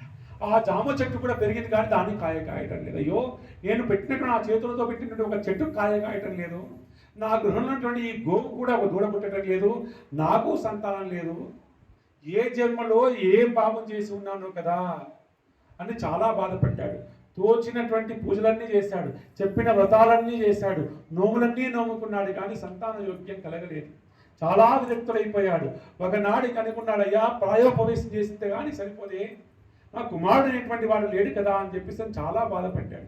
బాధపడి ఒకనాడు స్నానం ఆచరించడం కోసం త్రికాల సంధ్యావందనంలో భాగంలో క్రమంగా ఒకనాడు ఉదయం నదీ తీరంలోకి, తుంగభద్ర నదీ తీరంలోకి వెళ్ళి అక్కడ స్నానం ఆచరించి అక్కడ భగవంతుని ధ్యానం చేస్తున్నాడు. అయ్యా, నాకు ఎలాగైనా సరే సంతాన భాగ్యం కలిగించండి అయ్యా అని చెప్పేసి ప్రార్థన చేస్తూ ఉన్నాడంట. అక్కడ ఉన్నటువంటి క్రమం లోపల అక్కడ తాను ప్రార్థన చేస్తుంటే ఊరికే రాదు మహానుభావులు అని చెప్పేసి ఏ విధంగా మనం అనుకుంటున్నామో, అక్కడికి ఒక సత్పురుషుడైనటువంటి ఒక ఋషి వచ్చాడంట. ఒక వైష్ణవ భక్తుడు వచ్చాడు. అక్కడికి వచ్చి, ఏమయ్యా, ఏమిటి అంత దీనంగా ప్రార్థిస్తున్నావు భగవంతుని అని అడిగాడంట. ఏమి లేదంటే గురువర్యా, మీకు తెలియంది కాదు, త్రికాలజ్ఞమైనటువంటి వారు మీరు. నాకు సంతాన యోగ్యమైనటువంటిది లేదు. నా ఇంట్లో ఉన్నటువంటి చెట్టుకు కూడా ఒక కాయ కాయటం లేదు. నా ఇంట్లో గోవు కూడా ఒక దూడ పుట్టడం లేదు. నాకు కూడా సంతాన యోగ్యం లేదు. సంతానం లేకపోతే జీవిత పరమార్థమైనటువంటిది లేదు కదా. నేను గతించిన తర్వాత నాకు తర్పణ చేసేటువంటి కుమారుడు లేదు. తద్వారా నేను నరకలోకంలో చాలా దుఃఖపడవలసి ఉంటుంది కదా. సంతాన యోగ్యం ఇవ్వండి అయ్యా అని చెప్పేసి పాదాలకి ఏడ్చాడు. ఏడుస్తే ఆయన ఏం చేశాడు, ఒకసారి ఆయన లలాటమును దర్శించి త్రికాలజ్ఞుడైనటువంటి ఆ యొక్క మునీంద్రుల వారు ఒకసారి కూడా ఆయన యొక్క లలాటమును చూసి తన యొక్క పూర్వజన్మలో చేసినటువంటి పితృదోషము కారణముగా, ఏ కారణముగా అండి, పితృదోషము కారణముగా, అయ్యా నీకు వచ్చేటువంటి 7 తరాల పాటు కూడా నీవు కాదండి, మీ యొక్క అన్నల కుమారులు మీరు ఎవరైనా సరే, మీ వంశంలో ఉన్నటువంటి ఎవరికైనా సరే 7 తరాల పాటు ఏమిటండి ఈ దోషం అనేటువంటి ఇలాగే ఉంటాయి. ఒకరికి ఇంకో రకంగా, ఇంకొక రకంగా, కానీ దోషం మాత్రం అలాగే ఉంటుందన్నారంట. మీకు ప్రత్యేకించి అంటే సంతాన యోగ్యమైనటువంటిది లేదయ్యా. మీకు ఏ విధంగా కూడా ఏ యోగ్యం లేదండి, సంతాన యోగ్యమైనటువంటిది లేదు. ఈ యుగంలో ఈ జన్మలోనే కాదు, మీరు మరణించిన తర్వాత రాబోయేటువంటి 7 జన్మల పాటు కూడా మీకు సంతాన యోగ్యమైనటువంటిది లేదు అని చెప్పాడంట. చెప్పి వెళ్ళిపోతున్నారు. ఈయనకు అర్థమైపోయింది, ఓహో ఇంత బాధకరమా, ఒక జన్మలో కాదు 7 జన్మల పాటు కూడా నాకు సంతాన యోగ్యమైనటువంటిది లేదా, ఓహో ఎంత దుఃఖకరమైనటువంటి విషయము. కానీ బ్రాహ్మణుడు కాబట్టి, ఇష్టాగరిష్ఠుడు కాబట్టి, భగవంతునిపై విశ్వాసం ఉన్నటువంటిది కాబట్టి తాను వెంటనే వెళ్ళేసి అక్కడ వెళుతున్నటువంటి ఆ గురువారి యొక్క పాదాలు పెట్టుకున్నాయంటే వెతులు పెట్టడం లేదు. అయ్యా గురువర్యా, మీరు నా లాటము చూసిన మాత్రం చేత నా 7 జన్మల పాటు నాకు కలిగేటువంటి ఒక దివ్య దృష్టి చేత మీరు చెప్పగలిగారే, అలాంటి మీరు నాకు సంతానాన్ని ఇచ్చేటువంటి యోగ్యులు కారా? మీరు తలుచుకుంటే నాకు సంతాన యోగ్యం ఇవ్వలేరా? నా దోషములన్నీ కూడా పరిహారం చేయలేరా? మీరు ఖచ్చితంగా ఇవ్వగలరండి. మీరు సంతానం ఇస్తేనే మీ పాదాలు వదిలిపెట్టని పట్టుకున్నాడంట.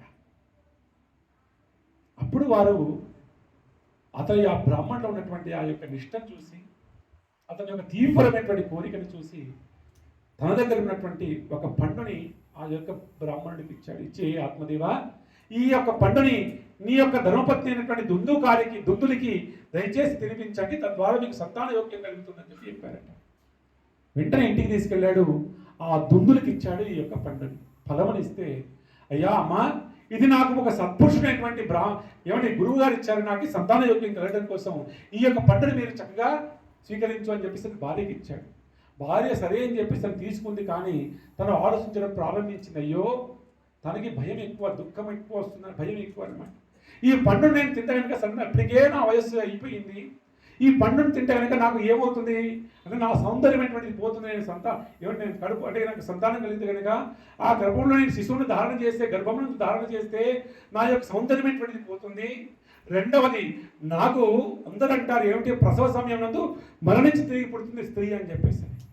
కాబట్టి మరణమైనటువంటి భయం నాకు ఉంది కాబట్టి నేను ఈ సంతానంను గ్రహణం చేయి పండు నేను తినదలుచుకోలేదు.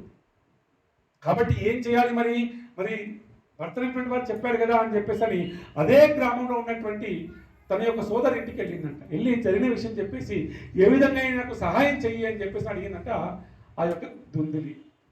ఆ సోదరి, సరే అక్కయ్య, ఆ యొక్క ఫలం ఏదైతే ఉందో అది నేను స్వీకరిస్తాను, నువ్వు ఏం నటించు ధారణ చేస్తున్నట్టుగా 9 మాసాలు నేను పొందిన తర్వాత ఆ శిశువుని నీ శిశువా ఇస్తాను నేను, ఇది మీ భర్త గారు చూపించి పర్వాలేదు అని చెప్పిందంట. ఏమండి, దుందులికి సోదరి చెప్పింది. చెప్తే సరే అని చెప్పింది. ఆ పండు ఏం చేసింది, 2 భాగాలుగా చేసింది. ఇంత పండు నేను తినలేను అని చెప్పగానే 2 భాగాలుగా చేసి ఒక పండు ఏం చేసింది, సోదరికి ఇచ్చింది. ఇంకొక పండుని గోవుకి ఇచ్చిందంట. తన ఇంట్లో గోవు ఉంది కదా, ఆ ఆవుకి ఇచ్చిందంట. ఆవు తిన్నది. కొంతకాలానికి ఏమండి ఆ సోదరి కూడా అంటే దుందులి యొక్క సోదరి కూడా గర్భధారణ చేసింది. గర్భధారణ తర్వాత ఒక సమయం నందు కూడా శిశువుకు జన్మించింది, మగ శిశువు. ఆ శిశువు జన్మించగానే ఎవరికి తెలియకుండా తీసుకొచ్చేసి దుందుల చేతిలో పెట్టేసి, అయ్యా అప్పటిదాకా ఇవి యాక్టింగ్ చేస్తుంది గర్భం వచ్చినట్టుగా, ఆ శిశువుని చేతిలో పెట్టేసి ఈ శిశువు నీ శిశువుగా చెప్పు నీ భర్తకి అని చెప్పింది.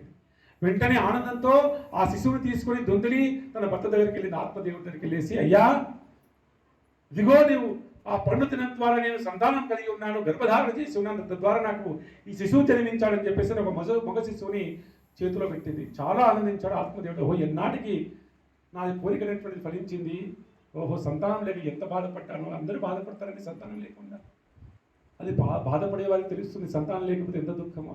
ఇక్కడ చెప్పడం అనేటువంటిది కాదు. అలా సంతానం లేకుండా ఎంతో బాధపడ్డాను, ఈ శిశువు అనేటువంటి వాడు నాకు దొరికాడు కదా అని ఆ శిశువుకి నామధేయం చేశాడు. దుందుకారి అంటే నామధేయం చేస్తారు. ఏం నామధేయం అండి, దుందుకారి అంటే నామధేయం చేశారంట. చేసి చక్కగా పెంచుతున్నారు. 1 సంవత్సరం తిరగకుండానే అదే గృహం లోపల పండుతుంది కదా గోవు కూడా ఒక శిశువు జన్మించింది. ఆ శిశువు గోవుగా కాదు మనుష్యుడిగా జన్మించిందని చెప్పబడుతున్నాడు. ఈ దేవతల యొక్క విశేషమైనటువంటి వృత్తాంతం కదండి. కానీ చెవులు మాత్రం ఎలా ఉన్నాయంటే ఆవుకున్నట్టే ఉన్నాయంట. తర్వాత కాలం నందు ఆ యొక్క ఇంట్లో ఉన్నటువంటి ఆ యొక్క చెట్టు ఉన్న జామకాయ, దానికి చక్కటి జామకాయలు కాస్తున్నాయంట. ఆహా ఎంత సంతోషము. ఏ చెట్టు అయితే జామకాయలు కాయలేదో జామకాయలు కాస్తుంది. ఈ ఆవు ఇతడికి దూడనివ్వలేదో ఆవు కూడా శిశువుకి జన్మించింది. నా యొక్క భార్య చేత కూడా నాకు సంతానం కలిగిందని చెప్పేసి చాలా ఆనందించాడు. రెండవ కుమారుడు ఆ గోవు జన్మించిన కుమారుడు తన కుమారుడిగా స్వీకరించి అతనికి నామధేయం కలిగి పెట్టాడు. ఏమిటండి నామధేయము, గోకర్ణుడు అనేటువంటి నామధేయం పెట్టాడు. నామధేయం పెట్టాడు. స్వతంత్ర కాలం ఇద్దరు కూడా పెరుగుతున్నారు. కానీ కర్మ చేత కదండి శిశువులు. పూర్వకాలంలో చిన్నప్పుడు నేను సినిమాలో చూస్తే అద్భుతమైన ఒక డైలాగ్, అయ్యా పిల్లల్ని కంటాం కానీ వారి కర్మను మనం కనలేము కదా అని చెప్పేసి ఒక డైలాగ్ ఉంటుంది. నా జీవితంలో నేను మర్చిపోనది. తండ్రి అయిన తర్వాత తెలిసింది నాకు ఇంకా ఆ శ్లోకం యొక్క లోతు ఎంతనేది. పిల్లల్ని కంటాం కానీ వారి కర్మను మనం కనలేము కదా అన్నట్టుగా ఈ దుందుకారైనటువంటి వాడు చెడు మార్గమును పట్టుకున్నాడు, చెడు వ్యసనాలను పట్టుకుని ఉన్నాడు. ధర్మం పట్ల ఆసక్తి లేదు, ధర్మం పట్ల ఏమాత్రం కూడా ఆసక్తి లేదు, శ్రద్ధ లేదు. ఏమిటి దుర్వ్యసనాల పాలైపోయాడు. పెరుగుతున్నా కొద్ది ఎన్ని దుర్వాసనాలు అంటే కనుక మనిషిగా ఎన్ని తప్పులు చేయకూడదు అన్ని తప్పులు చేస్తూ ఉన్నాడంట.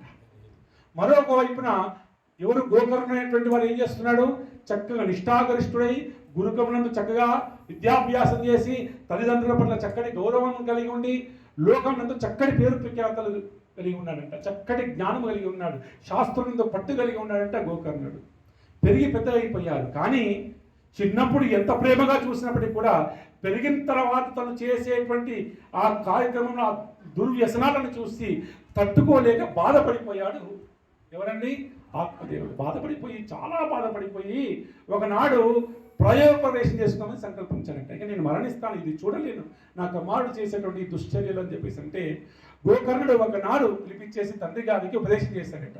చేసి, అయ్యా కుమారా, తండ్రి గారు మీరు మమ్మల్ని కనగలరు కానీ మా యొక్క గుణమును మీరు కనలేరు కదా, ఎవరి యొక్క కర్మము ఎలా ఉందో తెలియదు కదా, మీరు దుఃఖించవలసిన అవసరం లేదు, మీరు ప్రాయోపవేశమైనటువంటిది కూడా శాస్త్రవిరుద్ధమైనటువంటిది.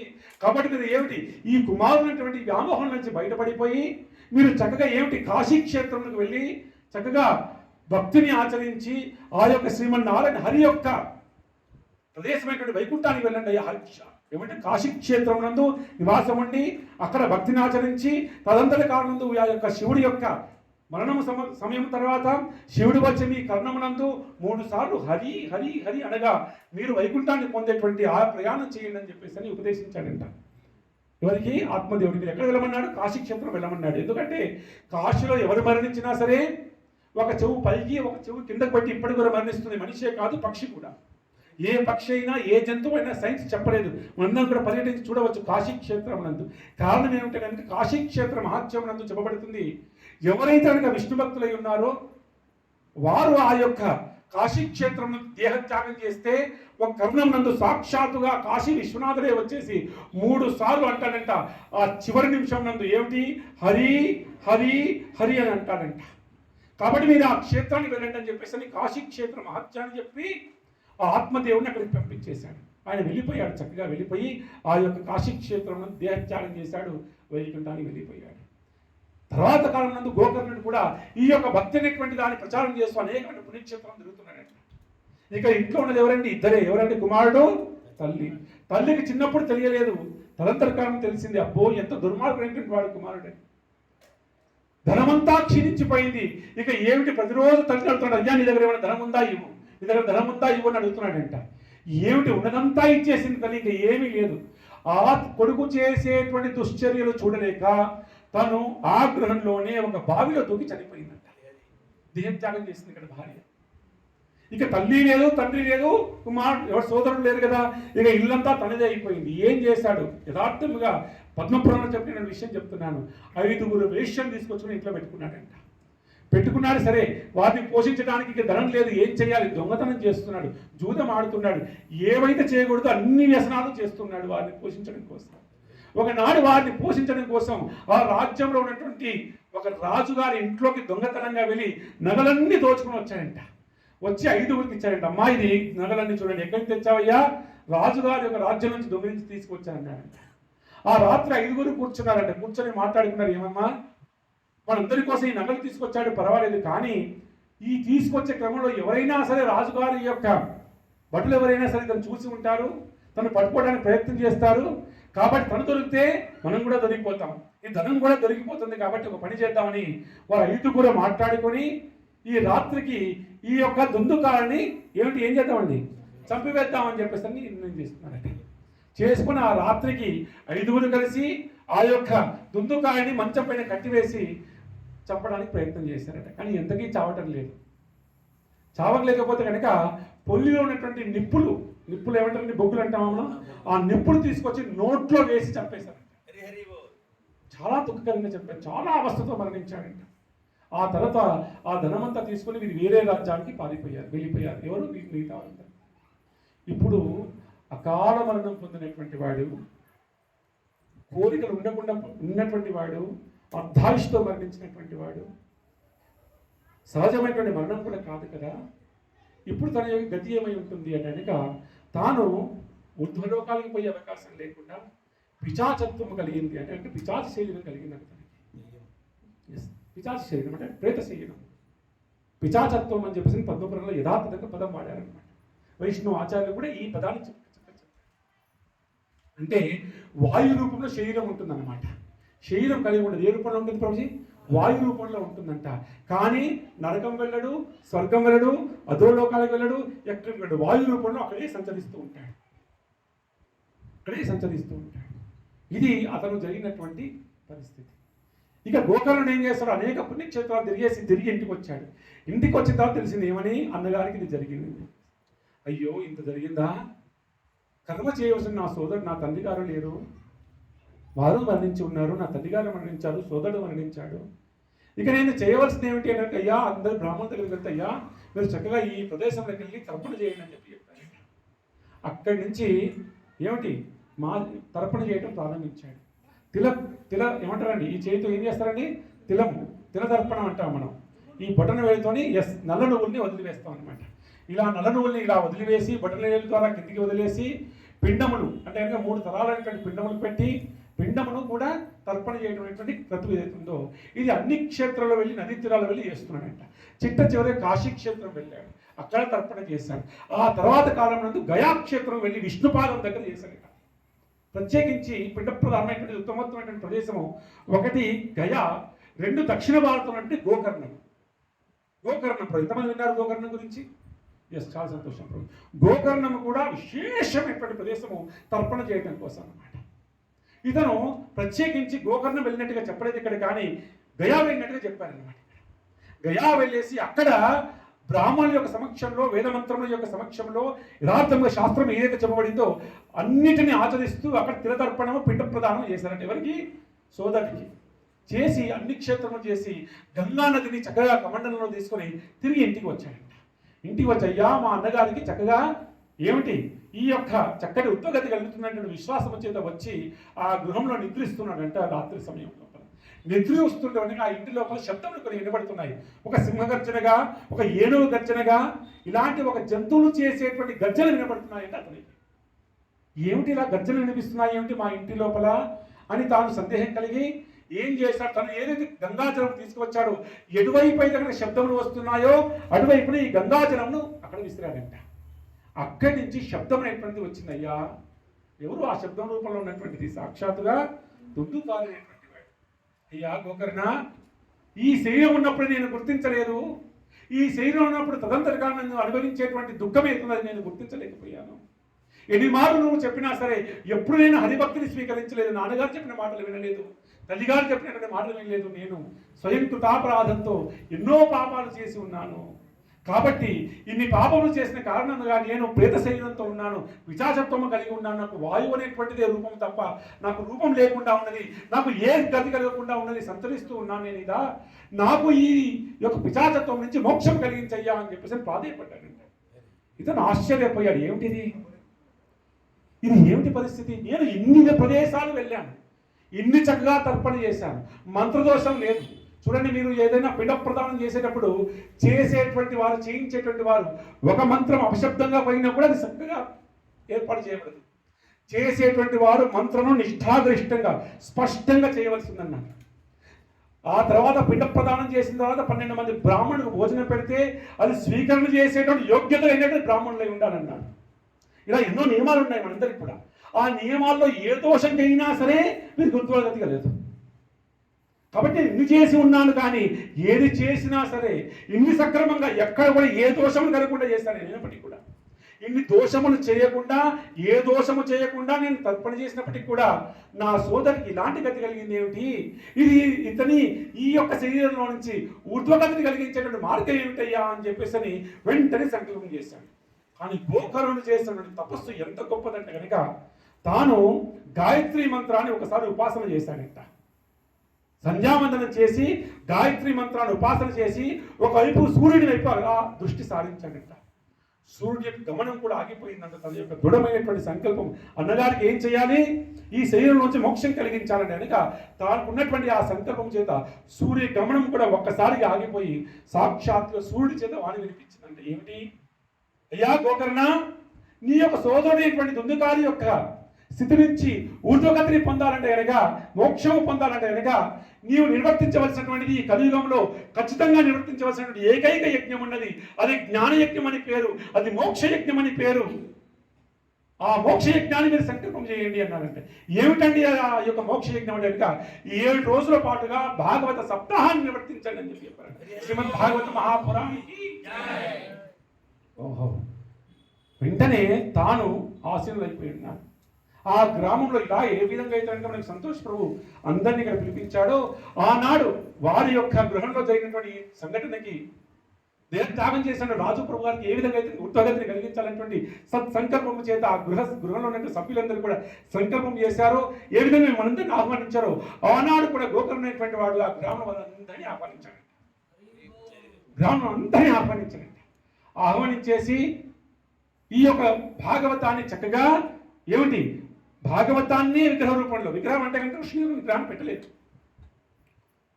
భాగవతాన్ని అక్కడ ఒక చక్కని ఆసనం ఏర్పాటు చేసి భాగవతాన్ని అక్కడ ఏర్పాటు చేశాడంట. ఏర్పాటు చేసి వచ్చిన గ్రామస్తులందరినీ పిలిపించేసి తాను 7 రోజుల పాటు 7 రోజుల కనుక ఆహారము, దప్పిక, నిద్ర లేవు. భాగవతం పూర్ణం చేయాలంటే కనుక 7 రోజులు అంటే 7 రాత్రులు 7 పగలు అన్నమాట. ఈయన చక్కగా వ్యాసాసనం మీద కూర్చొని ఈయన ఈ భాగవతం చెప్పడం ప్రారంభించారు. ప్రారంభించేటువంటి క్రమం లోపల ఆ యొక్క సభ మధ్యం లోపల ఒక వెదురు బొంగుని నాటాడంట. వెదురు బొంగు అంటాం, వెదురు కర్ర అంటామే.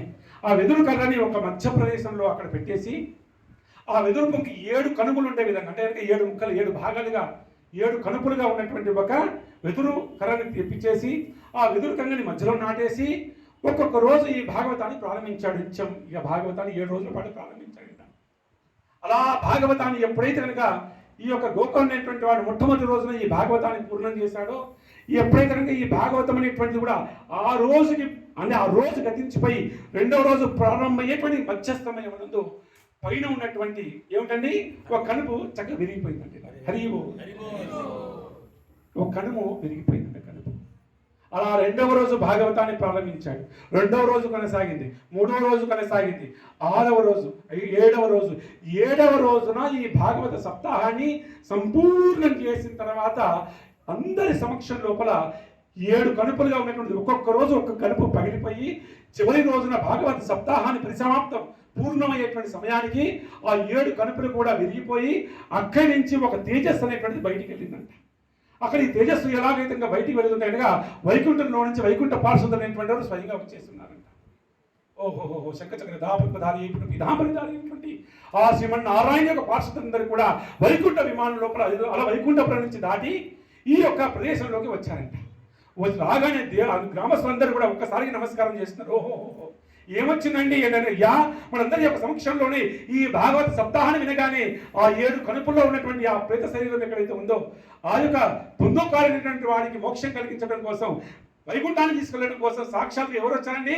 విష్ణుదూతలే వచ్చారయ్యా అని చెప్పేసి అని అందరూ కూడా జయ జయ బాణాలు చెప్తున్నారంట. జయ హో జయ హో జయ హో అని చెప్తున్నారంట. భాగవతానికి జయము చెప్తున్నారంట. భక్తకి ఎవరికి ఏంటి గోకర్ణుడికి జయము జయమని చెప్తున్నారంట. అలా చెప్తున్నటువంటి క్రమం లోపల ఆ వైకుంఠంలోంచి వచ్చారండి ఇద్దరు పార్షదులు వచ్చారు. ఎంత కాంతివంతంగా ఉన్నారో, ఎంత దేదీప్యమానంగా ఉన్నారో, ఎంత వెలిగిపోతున్నారో, ఎంత తేజస్సుతో ఉన్నారో. ఓహో చూడడానికి రెండు కలిసి సరిపోవటం లేదు. అలా వచ్చేసి ఆ వైకుంఠ విమానంలోని చక్కగా దుందుకారిని తీసుకుని వెళుతున్నారంట. వెళుతుంటే గ్రామస్తులందరూ అడ్డగించారంట. ఏమయ్యా విష్ణుదూతలారా, మీరు ఈ దుందుకారిని తీసుకెళ్తున్నారు సరే మోక్షం కోసం వైకుంఠాన్ని తీసుకెళ్తున్నారు, కానీ వారితో పాటు మేమందరం కూడా విన్నాం కదా ఈ భాగవతాన్ని, మరి మాకెందుకండి వైకుంఠ ప్రాప్తి లేదు అని అడిగారంటే. యథార్థమే కదా, వారు విన్నారు మేము విన్నాము, మరి వారికి ఎందుకు వైకుంఠము, మరి మాకెందుకు లేదండి, మమ్మల్ని ఎందుకు తీసుకెళ్ళట్లేదన్నారంట. అప్పుడు విష్ణుదూతలు చెప్పారు, అయ్యా అందరూ వింటారు, శ్రవణం అందరూ చేస్తారు, చేసిన దాన్ని రెండవ స్థాయి, 1 శ్రవణం, 2 లోపల మననం, 3 ఆచరణ. అవునండి, అంటే అనుభూతి పొందటం. శ్రవణం, మననం, అనుభూతి పొందడం, తీరాప్యత అంటాం మనం, భావన చేయడం అంటాం. ఈ 3 స్థాయిలో వినవలసిందయ్యా. ఇక తను ఉన్నటువంటి దుఃఖంలోంచి ఆ శరీరంలోంచి బయటపడడం కోసం ఏ విధంగా ఇదంగా దుందుకారు ఎంత ఏకాగ్రతగా విన్నాడో అంత ఏకాగ్రతగా మీరు వినలేదయ్యా. మీరు విన్నారంతే, కానీ మననం లేదు లోపల, శ్రద్ధ లేదు లోపల. అవునా, శ్రద్ధ లేదు లోపల, మననం లేదు, మననము భావంగా మారాలి, అది లేదు. కాబట్టి మీరు ఏమిటండి, మీరు మళ్ళీ భాగవత సప్తాహం చేయండి పర్వాలేదు, కానీ ఇవి మాత్రం ఉంచండి, శ్రవణము, మననము, భావనము, శ్రద్ధాపూర్వకంగా అని చెప్పేసని పిల్లలు చెప్పగానే మరి 7 రోజుల పాటు ఇదే ఎవరండి గోకర్ణుడు ఆ గ్రామస్తులకి 7 రోజులు సప్తాహం చేశాడంట. 7వ రోజు సప్తాహం ముగించగానే బాగా పట్టుకొని ఈసారి వచ్చినటువంటి వారు ఏమిటండి, వైకుంఠంలో వచ్చినటువంటి పార్షదులు రాలేదంట, సాక్షాత్తుగా శ్రీమన్నారాయణ దిగి వచ్చాడంట గ్రామస్తుల దగ్గర. ఇది పద్మపురాణం యొక్క ప్రమాణమై ఉంది. ఇక్కడ సాక్షాత్తుగా విష్ణుమూర్తి అక్కడికి వచ్చాడంట. ఆహాహా, తన యొక్క దేవతలందరినీ తీసుకుని వచ్చాడంట. విష్ణుమూర్తి ఎవరిని వచ్చాడు, ఒక్కొక్కరిగా రాలేదు.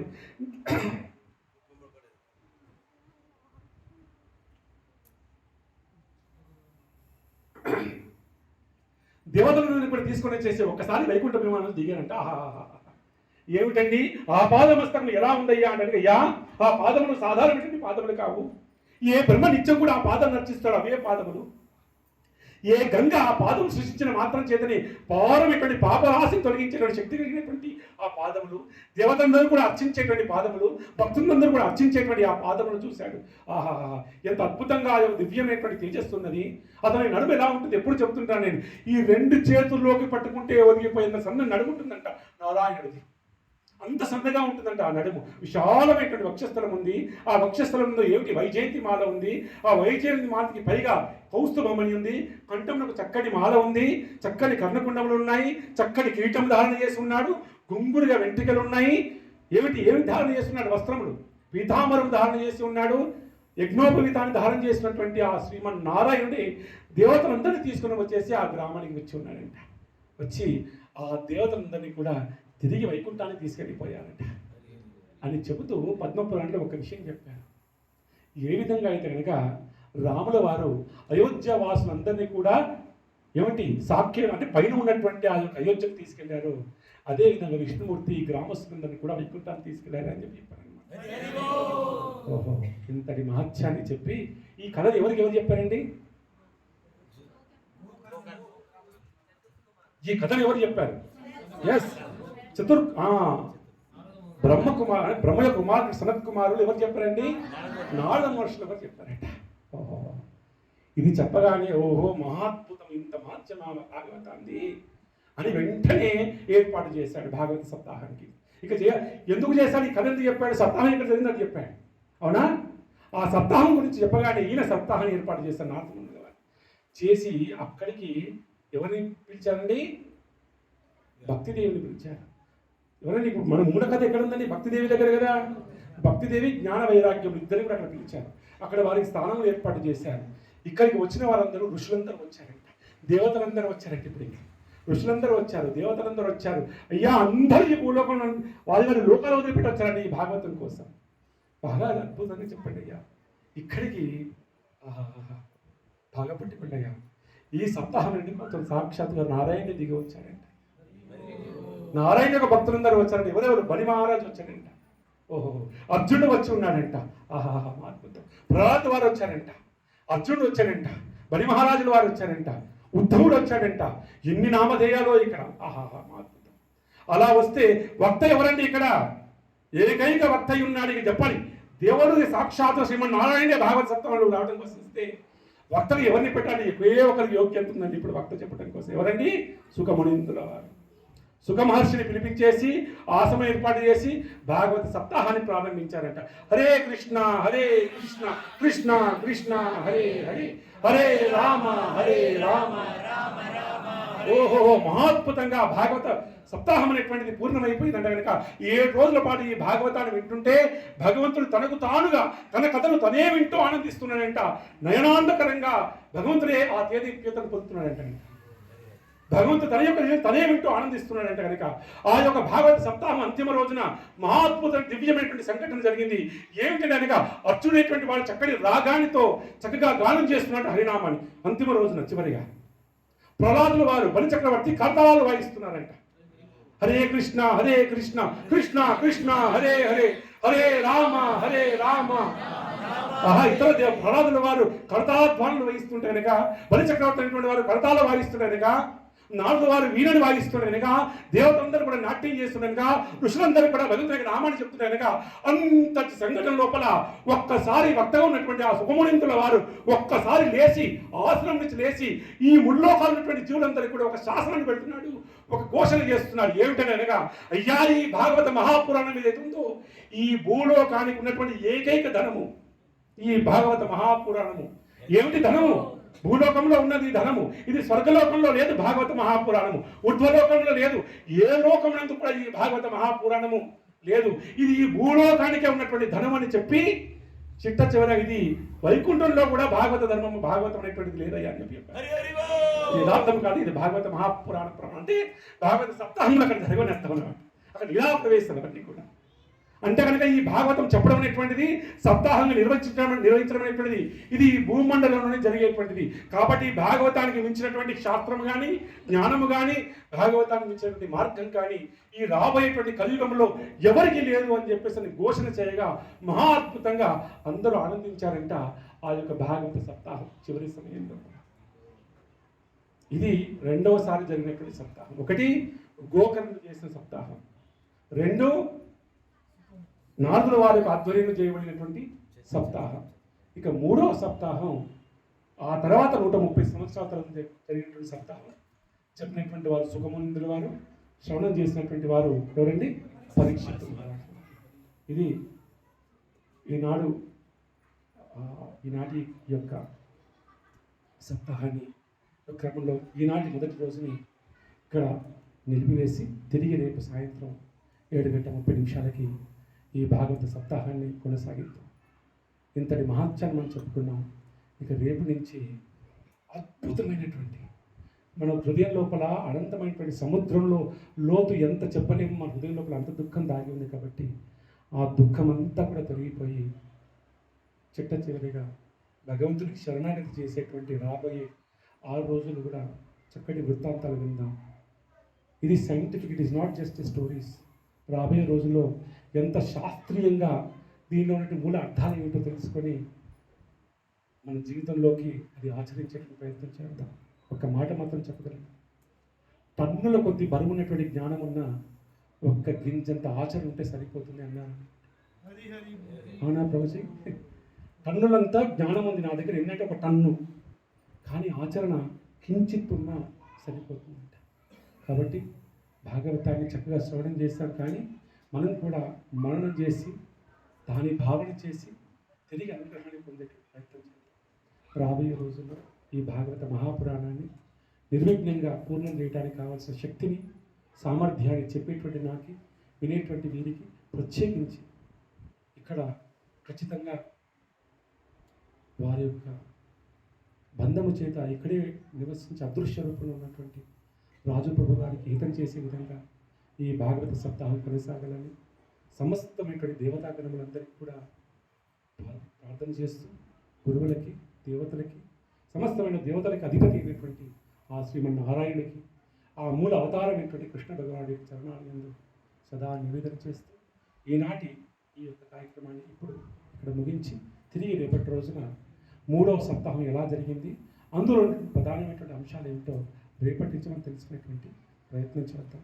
దయచేసి ఈనాటి కార్యక్రమం ఉన్నటువంటి ప్రధానమైన అంశాలని ఎవరు కూడా జీవితకాలం ముందు కూడా మర్చిపోకుండా చాలా చక్కగా గుర్తుంచుకోవాల్సిందిగా విజ్ఞాపన చేస్తూ, సర్వే జనా సుఖినో భవంతు, సర్వం కృష్ణ పాదారవిందార్పణమస్తు. స్వస్తి.